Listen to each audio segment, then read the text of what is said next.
తెలంగాణలోనూ చలి పంజా విసురుతోంది. ఆదిలాబాద్, ములుగు, కరీంనగర్ జిల్లాల్లో తీవ్రమైన చలిగాలులు వీస్తున్నాయి. జనం ఇళ్ల నుంచి బయటకు రావాలంటేనే జంకుతున్నారు. ఇప్పటికే తెలంగాణలో మరో 3 రోజుల్లో చలి తీవ్రత అధికంగా ఉంటుందని వాతావరణ శాఖ అధికారులు ప్రకటించారు. పలు జిల్లాలకు ఆరెంజ్ అలర్ట్ కూడా జారీ చేశారు. ఆసిఫాబాద్ జిల్లా గిన్నెదరిలో 5.4 డిగ్రీల ఉష్ణోగ్రత నమోదైంది. ఆదిలాబాద్లో 6.1, సంగారెడ్డిలో 6.5, సిద్దిపేటలో 7 డిగ్రీల ఉష్ణోగ్రత నమోదైంది. హైదరాబాద్తో పాటు చుట్టుపక్కల ప్రాంతాల్లో చలి గాలులు వేస్తున్నాయి.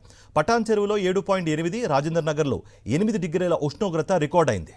రైట్, తెలంగాణలో వెదర్ అప్డేట్ సంబంధించి మరింత సమాచారం మా ప్రతినిధి విక్రమ్ అందిస్తారు. విక్రమ్. కార్తీక్, తెలంగాణలో ఉష్ణోగ్రతలు గణనీయంగా పడిపోయాయి. సాధారణ ఉష్ణోగ్రతలతో పోలిస్తే 4 నుంచి 6 డిగ్రీల ఉష్ణోగ్రతలు తగ్గినట్లు వాతావరణ శాఖ అధికారులు చెప్తున్నారు. కనిష్ట ఉష్ణోగ్రతలు తగ్గిపోవడానికి ప్రధాన కారణం ఉత్తర భారతదేశంలో ఉంచి చలిగాలుల ప్రభావం కారణంగా తెలంగాణలో కూడా గణనీయంగా ఉష్ణోగ్రతలు తగ్గిపోయిన పరిస్థితి అయితే ఉంది. రాబోయే 2-3 రోజుల పాటు కూడా ఉష్ణోగ్రతలు గణనీయంగా పడిపోయే అవకాశం ఉందని చెప్పి వాతావరణ శాఖ కోల్డ్ వేవ్ హెచ్చరికలు అయితే జారీ చేస్తున్న పరిస్థితి అయితే ఉంది. మనం చూసుకోవచ్చు, హైదరాబాద్ మహానగరంలో కూడా ఉష్ణోగ్రతలు గణనీయంగా పడిపోయాయి. అత్యల్పంగా కనిష్ట ఉష్ణోగ్రతలు నమోదవుతున్న పరిస్థితి ఉంది. పటాన్ చెరువు ప్రాంతంలో 7.8 డిగ్రీ సెంటీగ్రేడ్ల ఉష్ణోగ్రతలు నమోదయ్యాయి. అదేవిధంగా రాజేంద్ర నగర్, గచ్చిబౌలి, హైదరాబాద్ సెంట్రల్ యూనివర్సిటీ ప్రాంతంలో మనం చూసుకోవచ్చు 8 డిగ్రీల ఉష్ణోగ్రతలు నమోదైన పరిస్థితి ఉంది.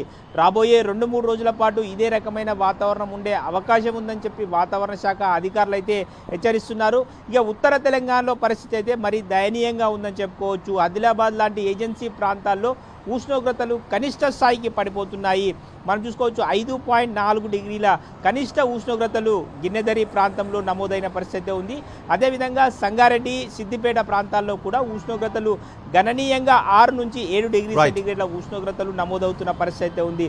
రాబోయే 2-3 రోజులకు సంబంధించి కూడా వాతావరణ శాఖ అధికారులు కోల్డ్ వేవ్ హెచ్చరికలు అయితే జారీ చేస్తున్నారు.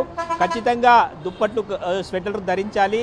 ఎవరైనా శ్వాసకోశ సంబంధిత వ్యాధులు ఉన్నవారు ఖచ్చితంగా చలి నుంచి కాపాడుకోవడానికి ఖచ్చితమైన కనీస జాగ్రత్తలు తీసుకోవాలని సూచిస్తున్నారు. కార్తీక్. Thank you Vikram.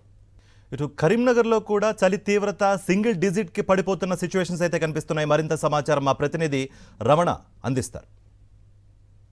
తెలంగాణ రాష్ట్రాన్ని చలి తీవ్రత చంపేస్తుంది. గత వారం రోజుల నుంచి అంతకంతకు పెరుగుతున్న చలితో జనాలంతా కూడా సాయంత్రం 5 గంటలైతే ఇంటికే పరిమితం అవుతున్నారు. ఉదయం 10 గంటలైనా కూడా రోడ్డు మీద మనుషులు కనిపించని దృశ్యాలు మనకు కనిపిస్తున్నాయి. ప్రస్తుతం నేను చూపిస్తున్నాను. ముఖ్యంగా మనం కరీంనగర్ కలెక్టరేట్ రోడ్లో ఉన్నాం. ఈ సమయానికే పెద్ద ఎత్తున వాహనాలు, జనం ఈ రోడ్డు బాటున కనిపించాలి, కానీ చాలా తక్కువ మంది మనకు కనిపిస్తున్నారు. చలికి ఎవరు బయటకు రాని పరిస్థితి. చాలామంది వాకర్స్ కూడా ఈ సమయంలో ఉదయాన్నే వాకింగ్కి రావాల్సిన వాళ్ళు కాస్త ఆలస్యంగా వస్తున్న దృశ్యాలు మనకు కనిపిస్తున్నాయి. మొత్తంగా అంటే ఇవాళ, రేపు, ఎల్లుండి ఈ 3 రోజుల పాటు కూడా ఆరెంజ్ అలర్ట్ ప్రకటించి అధికారులు హెచ్చరించడంతో పూర్తిగా ఎక్కడికక్కడ చలిగాలులు వీస్తాయి. కాబట్టి జాగ్రత్తగా ఉండాలని చెప్పేసి నిపుణులతో పాటుగా డాక్టర్లు చెప్తున్నారు. ఎందుకంటే ఇప్పటికే దుమ్ము, ధూళితో పాటుగా శ్వాసకోశ వ్యాధులు వచ్చే అవకాశం ఉంది దాంతో. కాబట్టి ముఖ్యంగా ఈ చలికి స్వెటర్స్, వింటర్ కోట్స్ ధరించాలని చెప్పేసి అప్రమత్తం చేస్తున్నారు. ఈ నేపథ్యంలో మనం చూడవచ్చు చలికి సంబంధించిన ఎఫెక్ట్ అనేది ఏ విధంగా కనిపిస్తుందో. ఎవరైనా ఒకవేళ బయటకు వచ్చినా కూడా ఫుల్ ప్యాక్ అయి వస్తున్నారు. మనం చూడవచ్చు ఆ దృశ్యాల్లో వాళ్ళను చూస్తున్నాము. బయటకు దాదాపు మనుషుల సంచారమే తక్కువ అన్నట్టుగా మనకు ఈ రోడ్లన్నీ కూడా కనిపిస్తున్నాయి. మొత్తంగా మనకు చలి అయితే ఒక పంజా విసురుతుంది. ఈ క్రమంలో అందరూ జాగ్రత్తగా ఉండాలని చెప్పేసి డాక్టర్లు, నిపుణులు సూచిస్తున్న పరిస్థితి మనకు కనిపిస్తుంది. కరీంనగర్ జిల్లాలో గత 3-4 రోజుల నుంచి కూడా 12 డిగ్రీల సెంటీగ్రేడ్ నుంచి ఈరోజు చూస్తే 10 డిగ్రీల సెంటీగ్రేడ్ ఉదయం ఉష్ణోగ్రతలు మనకు కనిపిస్తున్నాయి. కాబట్టి ఖచ్చితంగా ప్రజలంతా అప్రమత్తంగా ఉండాలని చెప్పేసి అధికారులు, నిపుణులు హెచ్చరిస్తున్నారు.